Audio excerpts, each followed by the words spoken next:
4. Neemias, capítulo número 4. Neemias, capítulo número 1, me perdoa, verso número 4. Neemias, capítulo 1, verso número 4. Vamos ler desde o verso 1. Tem por efeito aqui a oração de Neemias. Amém? Neemias, capítulo 1. Vamos ler do verso 1 até o versículo 4. Todos acharam? Amém. Ele diz assim: as palavras de Neemias, filho de Acalias, no mês de Quisleu, do 20º ano, estando eu na fortaleza de Suzã, veio Anani, um de meus irmãos, com alguns de Judá. Lhes perguntei pelos judeus que tinham escapado ao exílio e a respeito de Jerusalém. Eles me disseram: os que sobreviveram ao exílio e estão de volta na província encontram-se em grande miséria e humilhação. Os muros de Jerusalém foram derrubados e as suas portas queimadas a fogo. Quando ouvi estas palavras, assentei-me e chorei e lamentei por alguns dias e estive jejuando e orando perante o Deus dos céus. Amém? Você pode sentar. Glória a Deus. Por mais que eu congregue aqui, eu quero agradecer ao pastor por essa oportunidade. Essa igreja é uma igreja que nos dá oportunidade. Tem igrejas que, para o obreiro pregar, ele tem que esperar 300 obreiros pregar na sua frente. E aqui, graças a Deus, nós sempre temos oportunidade. Então, eu agradeço a nossa liderança por essa oportunidade. Estão falando aqui do presbítero Arnaldo. Ainda bem que eu preguei atrás dele, né? Pregar depois do presbítero Arnaldo é difícil. Amém? Glorificado seja a Bíblia vai dizer em 1 Reis que Salomão ele vai começar a dar início à edificação de sua casa. A Bíblia vai dizer em 1 Reis capítulo 3 que Salomão amava o Senhor. A Bíblia diz que Salomão ele vai construir muralhas ao redor da cidade de Davi, a cidade de Jerusalém. A Bíblia vai dizer que enquanto Salomão está criando essas muralhas, está edificando a casa, Salomão ele vai casar com uma mulher egípcia. Salomão ele começou a fazer concessões com egípcios para aumentar o seu prestígio político.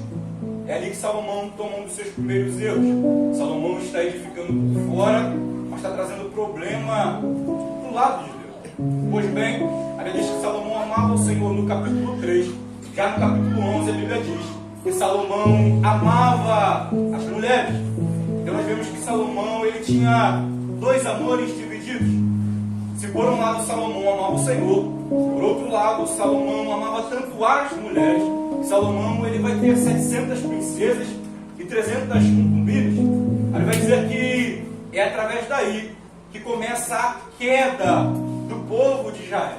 A Bíblia diz que o coração de Salomão já não era inteiro para com o Senhor, seu Deus. Salomão começou a adorar ídolos. Salomão começou a adorar os deuses que aquelas mulheres adoravam. Então, a partir dali, a Bíblia diz que Deus ele rasga o trono de Salomão. Só que Deus não rasga por inteiro. Deus ele deixa o trono através de uma única tribo, que é a tribo de Judá. Após isso, a Bíblia vai dizer que vai haver uma divisão de reinos. Israel se divide em dois reinos: Reino do Norte e Reino do Sul. Reino do Norte tinha por sua capital Samaria, e Reino do Sul tinha a capital de Judá. É a partir dali que Israel começa a se degradar, Israel começa a se destruir, Israel começa a cair. No ano 721 a.C., a Bíblia vai dizer que os assírios eles invadem o Reino do Norte e levam o povo cativo. No ano 586 a.C., chega a hora do povo de Judá e Jerusalém cair. É nesse ano que Jerusalém cai. Nabucodonosor entra na cidade. Nabucodonosor destrói o templo. Nabucodonosor destrói as muralhas. E o povo de Israel agora se encontra num período de 70 anos no exílio babilônico. É interessante notar que os israelitas pensavam que por terem o templo e a arca da aliança, eles eram um povo intocável. Eles acreditavam acreditavam que Judá e Jerusalém nunca iria cair. Eles acreditavam que nunca haveria uma queda de Jerusalém, porque Jerusalém tinha muralhas, Jerusalém tinha um templo, Jerusalém tinha a Arca da Aliança. Só que eles estavam fazendo Jerusalém, a Arca e o templo de um amuleto. E Deus não trabalha assim. Não é porque você está na igreja e vive uma vida de qualquer maneira que você é intocável. Não é porque você se diz cristão e vive uma vida torta que você é intocável. A igreja não é um amuleto que te protege. Abrir a Bíblia de Salmo 91, aleluia, que te protege. Mas viver uma vida com Deus, viver no esconderijo do Altíssimo, buscar a Deus como teu refúgio, é o que te vai fazer protegido pelo Senhor. Pois bem, antes de Israel cair, a Bíblia diz que Deus enviava os seus profetas madrugando. Até de madrugada, Deus enviava pessoas para pregar para o povo de Israel. Mas eles não queriam ouvir. Eles não queriam dar ouvidos. O sacerdócio estava corrompido. Os que tratavam da lei já não conheciam mais o Senhor. Aí, nós vemos que Jerusalém cai. Eles vão ser levados para a Babilônia. No ano 516, eles voltam de novo sob a liderança de Zorobabel. A Bíblia diz que um grupo de 50 mil judeus vão regressar até Jerusalém. Muitos dos judeus não quiseram voltar. Eles se acostumaram tanto com Babilônia, que nos tempos de Jesus ainda existiam 3 milhões de judeus vivendo fora dos territórios de Israel. O povo voltou. Ele vai dizer que sob a liderança de Ageu e Zacarias começa a reconstrução do templo. Eles vão reconstruir o altar. Eles reconstroem o templo. E quando eles reconstroem o altar, a Bíblia vai dizer que o impacto dessa reconstrução foi tão grande que aqueles homens choravam. Os velhos choravam e os mais novos sorriam. Os velhos choravam porque tinham visto a primeira glória. Os velhos choravam porque tinham visto o primeiro templo. Os velhos choravam porque tinham visto a primeira glória de Israel. Israel já não era mais como era antes. E os novos sorriam de tal maneira que não dava para discernir qual era o barulho de choro e qual era o barulho de alegria. Pois bem, eles vão reconstruir o templo. Em Esdras, capítulo de número 4, verso de número 11, 12 e 13, a Bíblia diz que eles também tentam reconstruir as muralhas. Só que eles não têm bom êxito nessa obra. Eles vão conseguir reconstruir as muralhas, eles vão conseguir reconstruir o templo, reconstruir o altar, mas as muralhas de Jerusalém continuam caídas. O povo está sofrendo, o povo se encontra em grande miséria, o povo se encontra passando por dificuldades. Então é aí que Neemias entra em cena. Aí vai dizer que Neemias era um copeiro. Neemias servia a um rei chamado Artaxerxes. Aí diz que enquanto ele se encontrava num palácio, algumas pessoas que vieram de Judá vão dar uma notícia para Neemias. E Neemias, ele vai saber do estado de Jerusalém. Neemias assenta, Neemias chora, Neemias lamenta, Neemias ora. O rei Artaxerxes envia Neemias, Neemias reconstrói Jerusalém. Em 52 dias ele acaba essa obra. Eu quero nos falar de algumas lições que nós podemos aprender com esse texto. Uma das primeiras coisas que nós precisamos aprender com esse texto é que existem obras que se encontram inacabadas em nossa vida. Existem coisas que foram começadas, mas não foram terminadas. Existem coisas que nós começamos a fazer, mas não concluímos. E Deus tem desejo de que nós concluímos aquilo que a gente começou a fazer.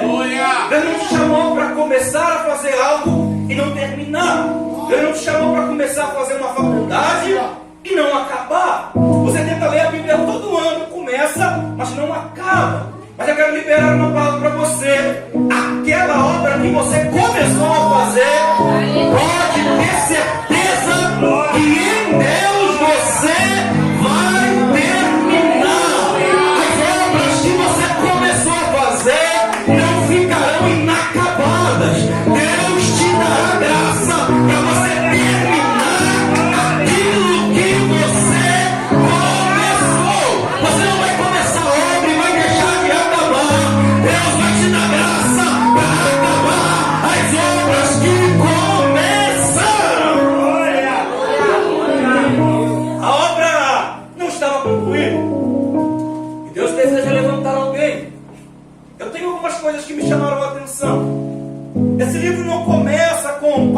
do Senhor que veio a Neemias, como veio a Moisés.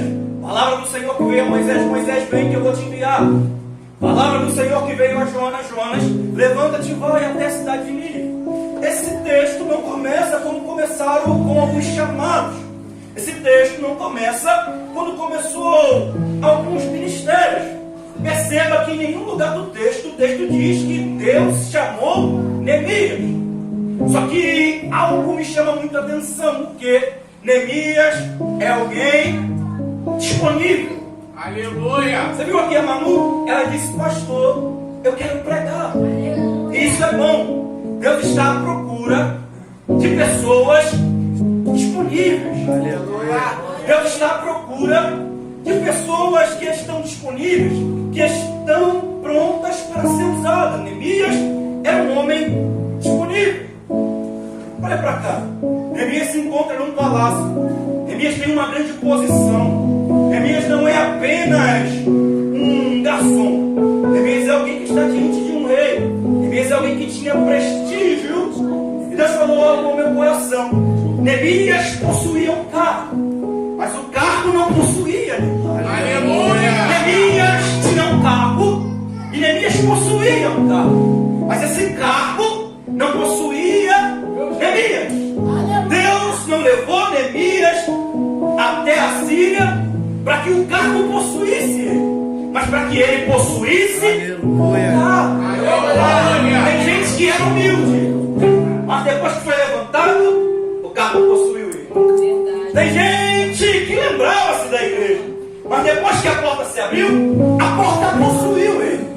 Tem gente que estava embaixo era crente, embaixo contava com as pessoas, embaixo lembrava das pessoas, mas depois que subiu para o lugar alto, o cargo possuiu ele. Só que Deus não nos chamou para ser possuído, Deus nos chamou para possuir. Não é à toa que você se tornou gerente dessa empresa, não é à toa que Deus te colocou no alto. Está achando que Deus te colocou no alto para tu levantar o nariz e dizer que tu pode, dizer que tu é? Deus te colocou no alto para tu ajudar quem está embaixo, para tu se lembrar de quem está embaixo, para tu se lembrar das suas raízes. Neemias não perdeu as suas raízes, e esse é o problema. Há muita gente que era humilde, mas no meio da caminhada perde as raízes.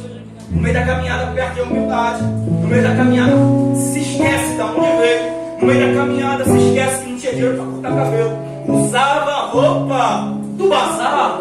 Aí depois que se tornou grande, está se achando muito. Está de nariz em pé. Está de cabeça empinada. E Deus está dizendo: desce. Porque quem te colocou nessa posição é ele. Desce. Porque quem te deu esse emprego foi eu. Deus não te colocou no alto para você se achar alguma coisa. Deus te colocou no alto para você ajudar quem está embaixo. Neemias possuía um cargo, guarda isso. Não possuía ele. Glória a Deus! É por isso que tem gente que não pode receber pão. É por isso que tem gente que não pode crescer. É por isso que tem gente que não pode se tornar grande. Por quê? Porque enquanto está pequeno é uma coisa, e depois que cresce, se torna outra. Mas Neemias cresceu e não perdeu as suas raízes. Aleluia! Como o chamado de Neemias tem a sua iniciativa. Alguns acontecimentos antecedem o chamado de Neemias. Perceba que o chamado de Neemias começa através de uma pergunta. Neemias tinha uma vida de serviço. Neemias recebe uma notícia ruim. A Bíblia vai dizer no versículo 2 que alguém vem de Judá. E quem vem de Judá? Agora Neemias pergunta: como está o povo que está em Judá? Neemias recebe o diagnóstico. Está todo mundo em miséria. Lá está tudo ruim. A muralha está quebrada. A coisa lá está feia. A notícia que Neemias recebe é ruim. Só que há algo que me chama a atenção. Neemias faz perguntas. E nós brasileiros temos algumas manias. Já percebeu que quando a gente encontra alguém na rua, a gente encontra alguém na igreja, A gente sempre pergunta, a gente diz, paz do Senhor, e depois, está tudo bem? Só que muitas vezes a gente diz, está tudo bem por dizer, porque a gente não quer saber se está tudo bem ou não. Neemias, quando pergunta, está tudo bem? Ele quer saber se realmente está tudo bem. Aleluia. Quando Neemias pergunta isso, ele recebe, está tudo mal, não está tudo bem, está tudo ruim. E a partir daí começa o ministério de Neemias. O ministério de Neemias tem iniciativa através de uma necessidade. Quando ele descobre que existe uma necessidade, ele começa a agir de acordo com essa necessidade. Tem gente que quer se tornar pregador, tem gente que quer se tornar obreiro, tem gente que quer servir, tem gente que quer crescer, mas é indiferente com as necessidades. A Bíblia diz, aquele que sabe fazer o bem e não faz, peca. Quer crescer no ministério? Olha as necessidades. Olha para a porta do templo que às vezes se encontra vazia. Olha para o banheiro que se encontra sujo. Pergunte qual é a necessidade. Neemias começa a crescer através de uma necessidade. E deixa eu te falar uma coisa, a obra de Deus carece e existe muitas necessidades. Existem muitas necessidades presentes no nosso meio. Existem muitas pessoas que estão caídas e Deus está dizendo, vai continuar olhando a necessidade de braço cruzado, vai continuar olhando a necessidade e sendo indiferente, vai continuar olhando a necessidade sem se sensibilizar, já que tu contemplou a necessidade. Quando Neemias percebe a necessidade, Neemias começa a agir. E Neemias possui um carro, e isso é interessante, ele serve. E Deus falou algo comigo. Quem não serve, não serve. Quem não serve, não serve. Quem não serve o ministério, não serve para o ministério. Se eu não sirvo, eu não sirvo. Se eu não sou servo, eu não sirvo para a obra de Deus. Se eu não tenho o dom de servir, eu não posso exercer nada. Às vezes tem pessoas que nos olham porque eles pregam tanto, porque tem tanta oportunidade. Você veio agora, mas eu já fui para a igreja na mala. Eu já preguei para 2, já preguei para 3, já subimos para São Pedro Aldeia, não tinha ninguém. Só que a gente servia. E quem serve no oculto é exaltado. Se você não serve a igreja, tu não serve para a igreja. Se você não serve para o ministério, tu não serve para o ministério. Deus está à procura de quem serve. Começa servindo a água, começa servindo a igreja. Olha a necessidade. Alguém jogou água no chão? Passa um pano. O pregador está se matando e não tem água, serve ele. Começa servindo e Deus vai te exaltar. Deus usa quem serve. Neemias servia. Deixa eu falar a verdade. Deus está à procura de servos. Aleluia. Deus está à procura de pessoas humildes que se preocupam com servir. Nós temos diferentes dons. Nós temos muitos dons. Paulo, escrevendo aos Romanos, capítulo 12, verso 6, ele diz: temos diferentes dons, segundo a graça que nos é dada. Então perceba que todos nós na igreja possuímos dons. Eu tenho um dom, você tem um dom, cada um de nós tem um dom. E tem pessoas que se enxergam inferiores das outras. Só que a Bíblia diz que todo dom é dado para aquilo que for útil. Se Deus te deu um dom, tem utilidade. Quer descobrir o teu chamado? Comece a olhar para as necessidades. É muito simples, mas é tremendo. Quer descobrir para quê? Para que Deus te chamou? Olha para as necessidades. Quando Neemias recebe a notícia, Neemias chora. Olha o capítulo 2, verso 3, ele diz: Mas disse ao rei: viva o rei para sempre. Como não estaria triste o meu rosto, estando a cidade, o lugar do sepulcro de meus pais, assolada e tendo sido consumida pelo fogo, as suas portas. Perceba que Neemias, ele tem algo que arde no seu coração. E o que arde no coração de Neemias? Jerusalém. O que arde no coração de Neemias? Reconstrução. O nosso chamado está ligado àquilo que arde no nosso coração. O que arde no teu coração na igreja? O que arde no teu coração na obra de Deus?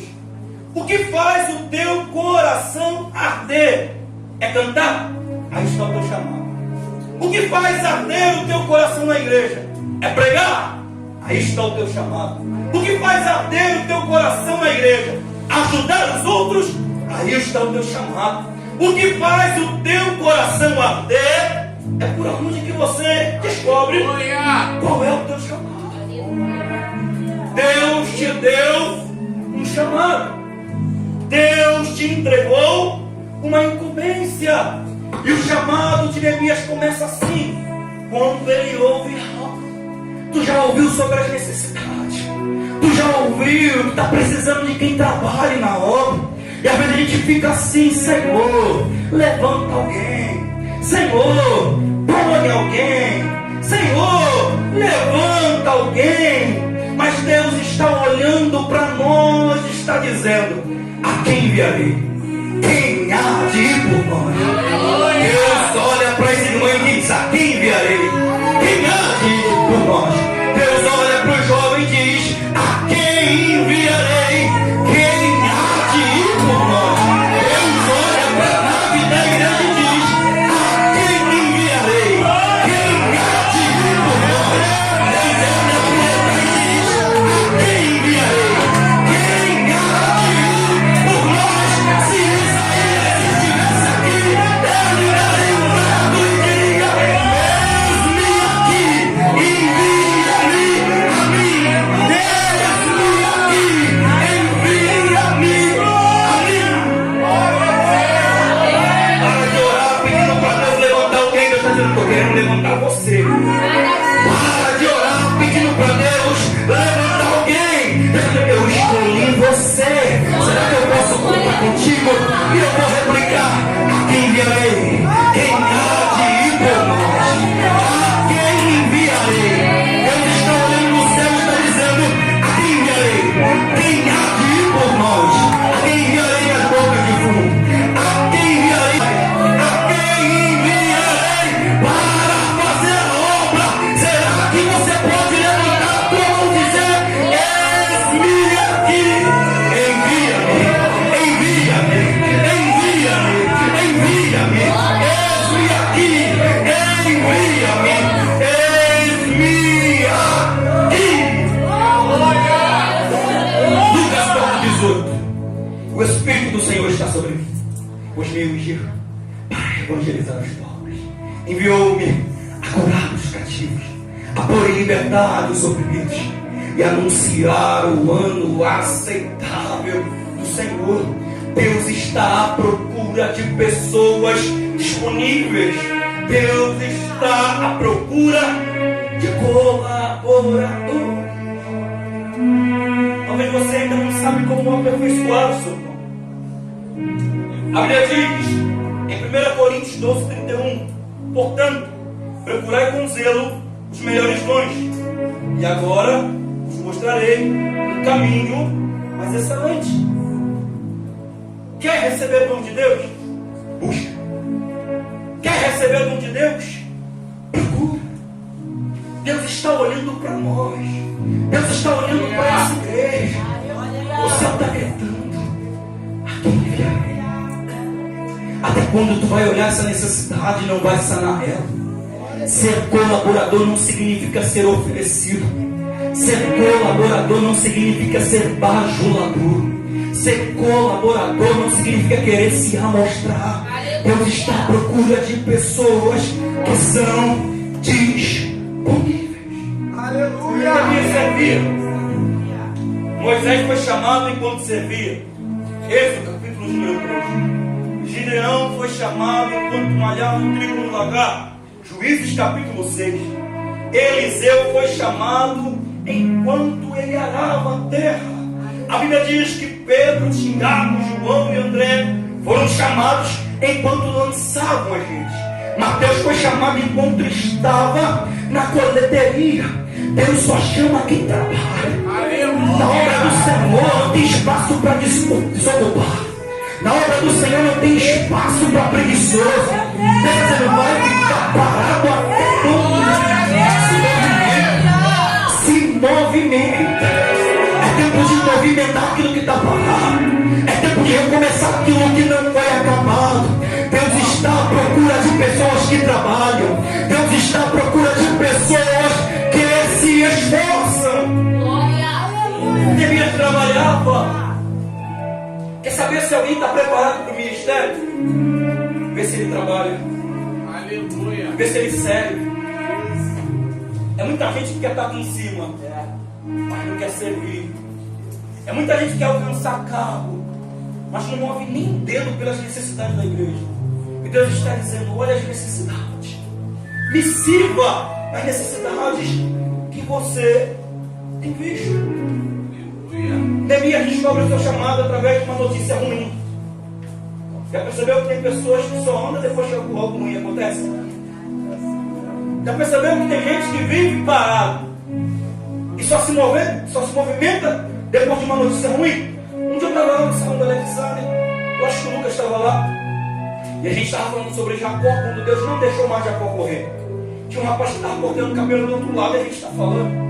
A gente está falando sobre a soberania de Deus. Será que alguém cerca alguém mesmo? Será que Deus não deixa correr mesmo?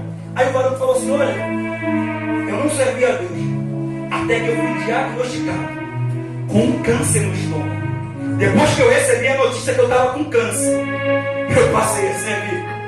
Tem pessoas que só passam a se movimentar depois de uma triste notícia. Já percebeu que tem mães que só começam a orar depois da notícia que o filho está correndo perigo? Já percebeu que tristes notícias colocam pessoas em movimentos? Tu não precisa de uma triste notícia acontecer para você começar a se movimentar. Tu não precisa que algo ruim aconteça para que você se movimente. Não espere a triste notícia para você começar a andar. Tem gente que só anda a partir de triste notícia. Tem gente que só anda a partir de acontecimento ruim. E Deus já está esperando alguma coisa ruim acontecer, meu filho, para tu se levantar. Está esperando alguma coisa ruim acontecer para você se levantar. Não espere a notícia ruim. Aleluia. Neemias tem uma grande qualidade. Neemias tem uma qualidade muito grande. Glória. Coisa linda. Neemias, ele não se preocupa só com si. Neemias está vivendo um período muito bom. Se a gente fosse contextualizar na linguagem do século XXI, Neemias errou na vida.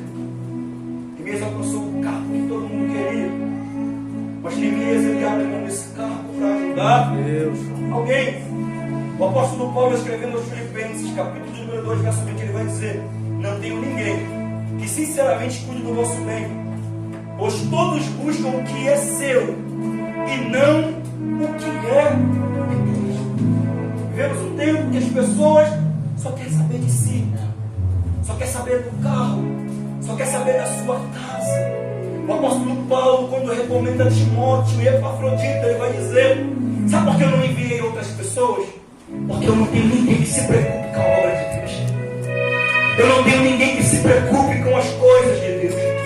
Eu não tenho ninguém que se preocupe com a obra de Deus. Paulo, escrevendo aos Gálatas, capítulo 6, verso 9 e 10, ele vai dizer: e não nos cansemos de fazer o bem, porque ao seu tempo nós seremos recompensados, se não desfalecermos. Por isso, enquanto estivermos tempo, façamos o bem. Deus te deu tempo. Deus te deu tempo para tu se movimentar. Glória a Deus. Vai ficar se preocupando só com o teu nariz até quando? Vai ficar se preocupando só com você até quando? Neemias é abnegado. Glória. E Neemias tem outra qualidade. Neemias também é inconformado. Neemias não é alguém conformado. Quando a notícia ruim chega até Neemias vai chorar. Neemias vai jejuar. Neemias vai lamentar. Só que o lamento de Neemias aqui não é aquilo que nós dizemos às vezes, um ditado popular, só lamento. Não é isso que Neemias faz. Ele não só lamenta, ele chora, ele jejua, ele ora. Neemias é alguém que quando ouve uma notícia ruim, Neemias chora. Só que hoje em dia está invertido. Às vezes, tu olha para o rosto de algumas pessoas, aí a notícia é, fulano caiu, a pessoa ri. Mas olha Neemias chora. E vê se os papéis não estão invertidos. Quando há uma notícia de que alguém caiu, hoje em dia as pessoas riem. Só que Neemias chora. Se eu sorrio com a queda do meu irmão, eu não sou crente. Se eu sorrio quando alguém cai, eu não posso me considerar cristão. Se o meu sorriso vai de um lado ao outro quando eu vejo que alguém caiu, eu nunca fui salvo. Se há sorriso no meu rosto quando eu ouço a respeito da queda de alguém, eu estou pior do que aquele que caiu. Eu pareço estar de pé, mas estou caído.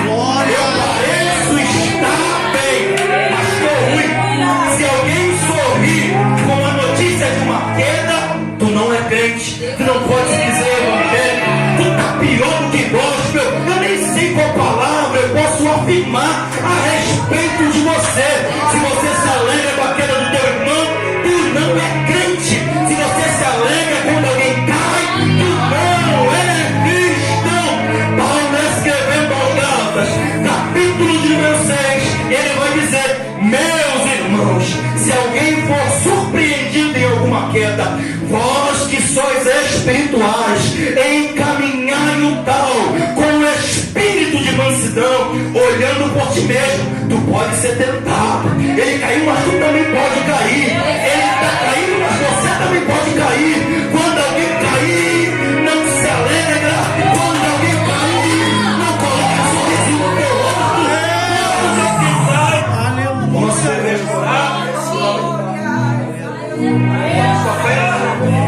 Quando alguém cai, as pessoas se lembram. Quando alguém cai, as pessoas sorriem. Não dá para entender isso. Como eu posso dizer que eu sou cristão? Como eu posso dizer que eu sou da igreja?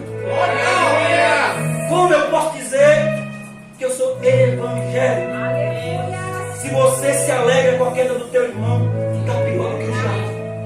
Se você se alegra com a queda do teu irmão, está pior que Satanás. O único que se alegra com a queda dos santos é o diabo. Quando alguém cai no nosso meio, a gente chora. Quando alguém cai no nosso meio, a gente ora. Quando alguém cai no nosso meio, a gente intercede. Quando alguém cai no nosso meio, a gente busca, a gente alerta, a gente fala. Não se alegre com a queda do teu irmão. Não se alegre com a queda daquele que caiu. Neemias chorou. Tira esse sorriso do teu rosto. Tu não tem motivo para chorar, para sorrir. Os nossos motivos são para chorar. Neemias chorou. Para de dizer só lamento. Deus não te chamou só para se lamentar. Deus não te chamou para dizer só lamento. Não, não é só lamento. É estender a mão, é ajudar. Não é só lamento. Não, você não só se lamenta. Você ajuda, você libera. Nós somos chamados para levantar. Neemias é um edificador. Neemias ele não só se lamenta, Neemias ajuda. As notícias que Neemias recebeu o deixou muito triste, mas o levou a orar. E é difícil, irmão. Às vezes, quando a gente está bem, a gente não é igual Neemias. Se dispõe. Às vezes a gente precisa de vento. Tá tudo bem, a gente freia. Tá tudo bem, a gente para. Aí Deus fala assim: eu vou te movimentar. Aleluia! Eu vou te movimentar. Deus. Eu vou te ajudar a andar. Então, às vezes, a gente só anda depois que ouve alguma coisa ruim. Não se conforme com as más notícias. Não se conforme com o estado de Jerusalém. Não se conforme com destruição. Neemias chora, Neemias jejua, Neemias lamenta. E olha para mim, e a gente já caminha. Olha o versículo 3. E eles me disseram: os que sobreviveram ao exílio e estão de volta na província encontram-se em grande aflição e humilhação. Os muros de Jerusalém foram derrubados e as suas portas queimadas a fogo. Encontram-se em grande aflição. A aflição é? Por favor, me ajude. A aflição é? A aflição é?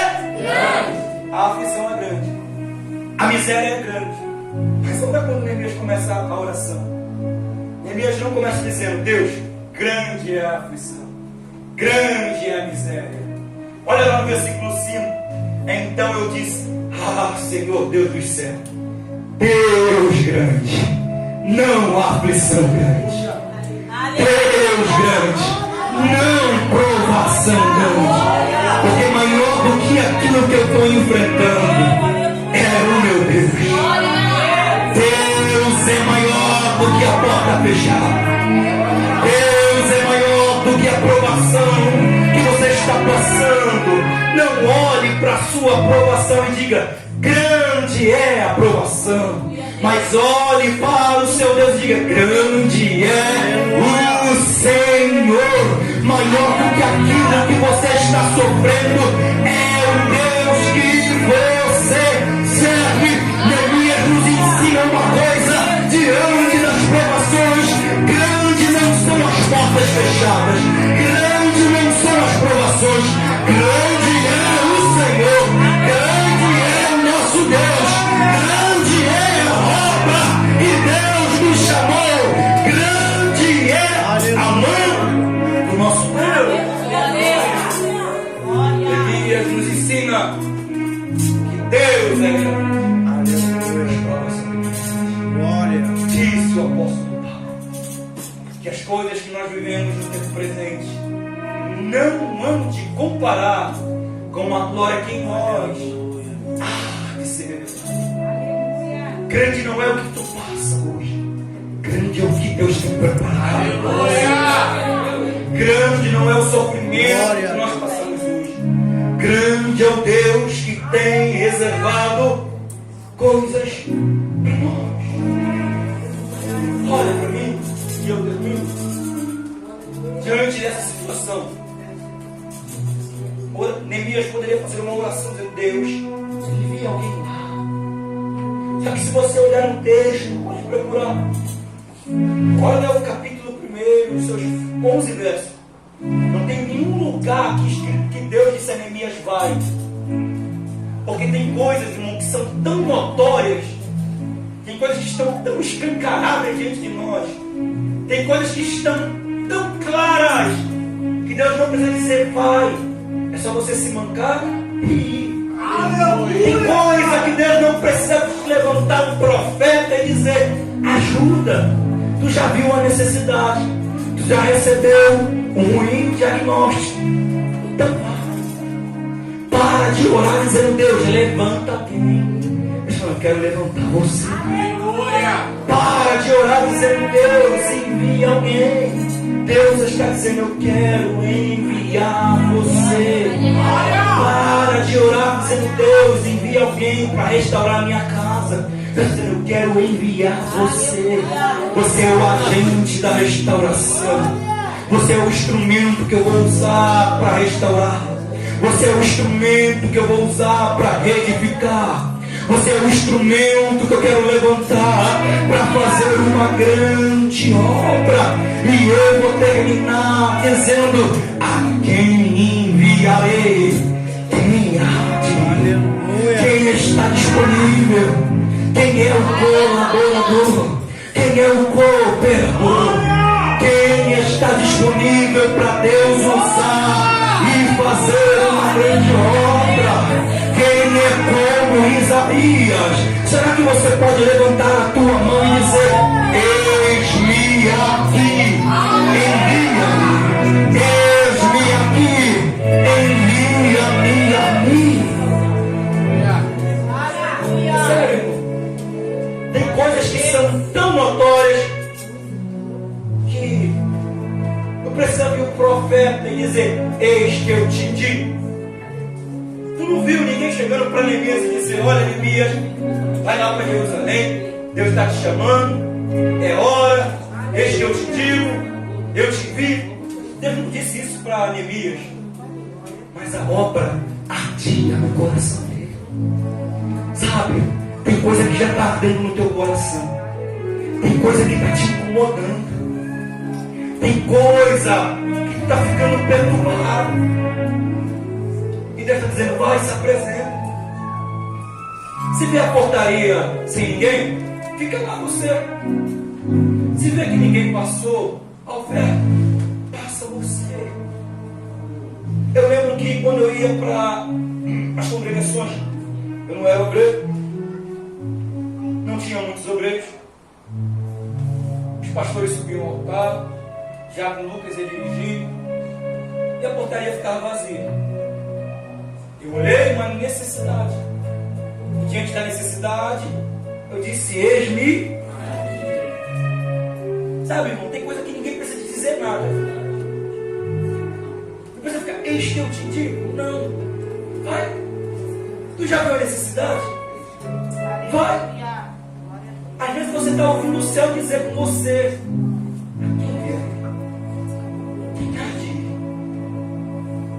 aí você fica parado, você fica fazendo ouvido de mercador, você fica se fazendo de surdo.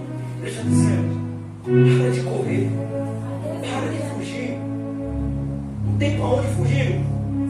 Quando Jacó quis fugir, Deus cercou Jacó de tal modo que não teve para onde ele correr. Deus disse para Jacó: Jacó, volta para Betel, já passou da hora. Quando Jacó está voltando para Betel, tem que passar por Esaú. E aí? Não dá para fugir. O que Jacó faz? Eis-me aqui, Senhor. Não tem mais para onde correr.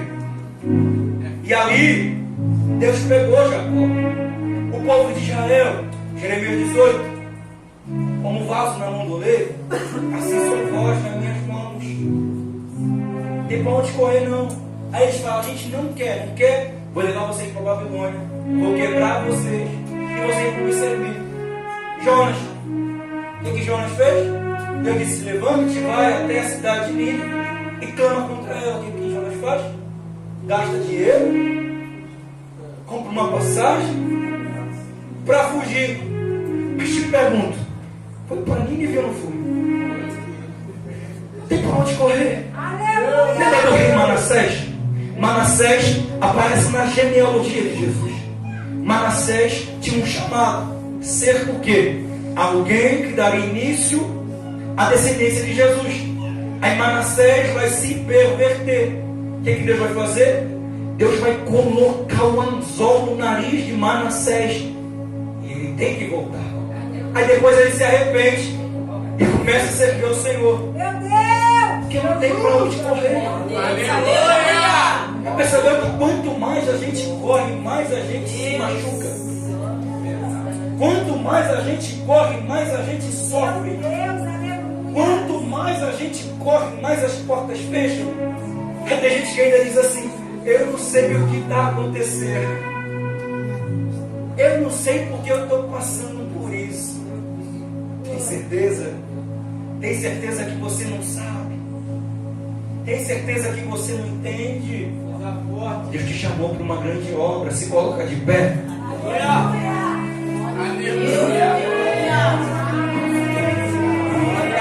Poderia dizer que o tema dessa mensagem é: a quem enviarei? Quem há de ir por nós? O céu tem olhado para nós e há um grito, uma conversa no céu. E a conversa é: quem eu posso levantar? Com quem eu posso contar? Quem eu posso separar? Eis-nos aqui. Será que você pode dizer a Deus agora: envia-me? Será que você pode levantar a mão e dizer: envia-me a mim? Irmão, eu falo de novo. Ser colaborador não é ser bajulador. Não usa aquele termo feio. Bajulador não é ficar agradando as pessoas. Ser colaborador não é querer agradar os homens. Viu, Manu? Deus está à procura de pessoas assim. Vivemos um tempo que a gente às vezes brinca com as pessoas. Fala, meu pastor. Alguém diz assim: está repreendido. Que isso? Já percebeu que você olha para alguém e fala: fala, pregador. As pessoas dizem: está repreendido em nome de Jesus. O que é isso? Deus tem uma grande obra conosco. Vai ficar correndo até quando? Deus está à procura de pessoas como a Manu, que se entregam. Eu já disse isso antigamente, confesso. Pastor, me bota para pregar. E o pastor dizia: quando o Espírito Santo mandar. Essa é a fominha. Deus está à procura de pessoas assim. Eu sei que nem todo culto dá para a gente pregar, mas quando tem oportunidade, a gente não rejeita. Deus está à procura de pessoas assim que se entregam. Deus está à procura de pessoas disponíveis. Começa pelas lacunas na obra de Deus. Começa reparando as brechas que às vezes você enxerga. Enxergou uma brecha? Diga: eis-me aqui e oremos. Senhor Deus eterno Pai, Senhor, nos prepara.